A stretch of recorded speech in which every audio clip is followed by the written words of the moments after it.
மதிப்புக்கும் மரியாதைக்கும் உரிய அனைத்து ஆசிரிய பெருமக்களுக்கும் தமிழ் விதை மற்றும் கல்வி விதைகளின் இனிய ஆசிரியர் தின நல்வாழ்த்துக்களை தெரிவித்துக் கொள்கிறோம். இந்த காணொலியில் நீங்கள் என்ன பார்க்க போகிறீங்க அப்படின்னு பார்த்தீங்கன்னா 9ஆம் வகுப்பு மாணவர்களுக்கான ஒரு காணொலி தான்.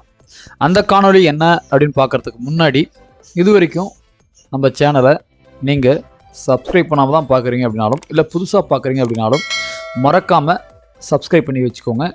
அதில் பெல் பட்டன் அழுத்தி ஆளுங்கிற நோட்டிஃபிகேஷனை கொடுங்க. அதே மாதிரி லைக் பண்ணுங்கள், ஷேர் பண்ணுங்கள், கமெண்ட் பண்ணுங்கள்.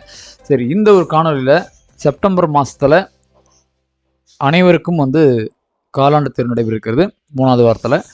அந்த காலாண்டு தேர்வுக்கு நம்ம தயாரிட்டுக்கோம். ஏற்கனவே 10ஆம் வகுப்புக்கு 3 மாதிரி வினாத்தாள்களை நம்ம வெளியிட்டோம் நம்மளுடைய வலைதளத்தில். அதே மாதிரி 9ஆம் வகுப்புக்கு பார்த்தீங்கன்னா இப்போ ஒரு மாதிரி வினாத்தாளை வெளியிட்டுக்கிறோம். இது முழுக்க முழுக்க பழைய வினாத்தாள் அல்ல, புதிய வினாத்தாள் 2024ஆம் ஆண்டுக்கான வினாத்தாள். இது புதுசாக டைப் பண்ணி நம்ம கொடுத்துக்கிறோம். அதை தான் இன்றைக்கி பார்க்க போகிறீங்க. இந்த ஒரு வினாத்தாள் பார்த்தீங்கன்னா 10th கொஷின் பேட்டர்ன் பின்பற்றி தான் இருக்கும். ஏன்னா உங்களுக்கு அப்படி தான் வரும். அது என்ன அப்படிங்கிறத பார்த்துக்கலாம். நீங்கள் வீடியோவை ஸ்கிப் பண்ணாமல் பாருங்கள், கடைசி வரைக்கும் பாருங்கள், சப்ஸ்கிரைப் பண்ணிவிட்டு பாருங்கள். வீடியோக்குள்ளே போகலாம் வாங்க. மாதிரி காலாண்டு தேர்வு 2024 வினாத்தாள் 1 3 மணி நேரம் 100 மார்க்குக்கு. கண்டிப்பாக இந்த 3 மணி நேரத்தை நீங்கள் யூஸ் பண்ணி தான் ஆகணும். சரி, இதில் பார்த்தீங்கன்னா ஃபஸ்ட்டு பகுதி 1 என்னன்னு பார்த்தீங்கன்னா 1 மார்க்.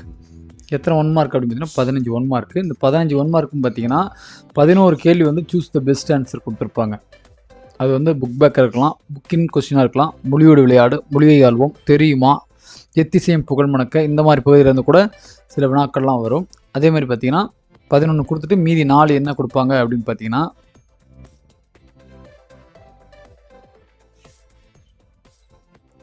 ஒரு பாடலை கொடுத்து அதில் ஒரு 4 கேள்வி. ஸோ இதுதான் உங்களுக்கு பகுதி 1க்கான ஒரு மதிப்பெண் வினாக்கள். பகுதி 2 அப்படின்னு பார்த்தீங்கன்னா 2 மார்க் கொஸ்டின்ஸு மொத்தம் 4 எழுதணும். இது என்னன்னு பார்த்தீங்கன்னா செய்யுள் மற்றும் உரைநடை குருவினா. இதில் கண்டிப்பாக இந்த கேள்வி கண்டிப்பாக வரும்.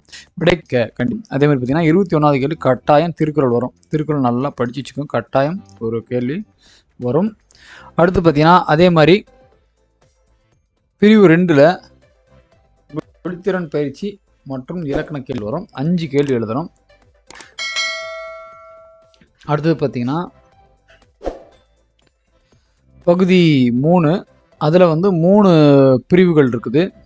அது என்னென்னு பார்த்துருவோம். ஃபஸ்ட்டு பிரிவு 1 என்னென்னு பார்த்தீங்கன்னா சிறுவினாக்கள். இது எல்லாமே இது உரைநடை சிறுவினாக்கள். இதில் கண்டிப்பாக ஒரு உரை பற்றி கேள்வி வந்துடும். பாருங்கள், பத்தியை படித்து பதில் தருக இருக்கா, இது ஒன்று வந்துடும். அதே மாதிரி பார்த்தீங்கன்னா பிரிவு 2ல் செயலுடைய சிறுவினாக்கள் வரும். இதில் 34வது கேள்வியாக கட்டாயம் பார்த்தீங்கன்னா செயல் கொடுத்துருவாங்க. ஏதோ ஒரு மனப்பாட பாட்டு கொடுத்துருவாங்க, அதை எழுதணும். ஸோ நமக்கு 4 இயரில் இருக்கக்கூடிய எல்லா பாட்டும் இருக்குங்க.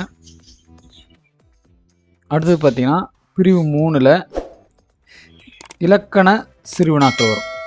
அதே மாதிரி பகுதி 4 எடுத்துக்கிட்டிங்கன்னா 5 மார்க் கொஸ்டின்ஸ் வரும். அந்த 5 மார்க் கொஸ்டின்ஸ் என்னென்னு பார்த்துடலாம். 38வது கேள்வி என்னென்னு பார்த்தீங்கன்னா செயலுடைய நெடுவினா. கண்டிப்பாக 2 கொடுத்து 1 வந்துடும். அதே மாதிரி பார்த்தீங்கன்னா 39ல் பார்த்தீங்கன்னா ஒரு கடித வினாக்கள், உறவுமுறை கடிதம், அலுவலக கடிதம் 2ல் 1 கேட்பாங்க. 40 பார்த்தீங்கன்னா படம் அர்த்தம் கருத்து கவிழ்றது, காட்சியை கண்டு கவிழ்றதுக்கு 40வது கேள்வி. அடுத்து பாருங்க 41 என்னன்னா உங்களுக்கு மொழிபெயர்ப்பு கொடுத்துக்கிறாங்க. அதே 10th பார்த்தீங்கன்னா உங்களுக்கு படிவம் வரும். இதில் படிவம் இல்லைங்கிறதுனால உங்களுக்கு மொழிபெயர்ப்பு கொடுத்துக்கிறாங்க. 42வது கேள்வி என்னன்னு பார்த்தீங்கன்னா பாணயம் பாராட்டுக அல்லது நிற்கத்தக்க, இதுலேருந்து இருக்கிறாங்க. இது 5 மார்க் கேள்விலாம் முடிஞ்சு. அடுத்தது பார்த்தீங்கன்னா 8 மார்க் கொஸ்டின்ஸ் வரும். இது செவி மாற்றுத்திறனுக்கான மாற்று வினா. இது நம்ம எழுதக்கூடாது. பாருங்கள், இதுதான் நமக்கு நெடுவினா. 3 கேள்வி வரும். ஒவ்வொரு கேள்விக்கும் 8 மார்க்கு. இதில் 43வது கேள்வி என்னன்னு பார்த்தீங்கன்னா உரைநடை நெடுவினா. 44வது கேள்வி என்னன்னு பார்த்தீங்கன்னா விரிவான நெடுவினா. 45 என்னன்னு பார்த்தீங்கன்னா பொதுக்கட்டுரை. ஸோ உங்களுக்கு 10ஆம் வகுப்பு பொதுத் தேர்வுக்கான அந்த வினாத்தாள் அடிப்படையிலே இந்த 9th உங்களுக்கு உருவாக்கிக்கிறோம். அதனால் இதை நீங்கள் படித்து ஃபாலோ பண்ணிக்கோங்க. இன்னும் 2 வினாத்தாளை நம்மளுடைய வலைதளத்தில் போடுவோம். இப்போ முதல் வினாத்தாள் போட்டுக்கிறோம். மீதி 2 வினாத்தாள் உங்களுக்கு வந்து காணொலியாக போடுறேன். இந்த வினாத்தாளோடைய பிடிஎஃப் வந்து நான் இப்போ டிஸ்கிரிப்ஷனில் லிங்க் கொடுக்குறேன். அதை நீங்கள் வச்சு டவுன்லோட் பண்ணிக்கோங்க. இதை வச்சு நல்லா ப்ரிப்பேர் பண்ணுங்கள். 2 வினாத்தாள் வரும், மறக்காமல் அதையும்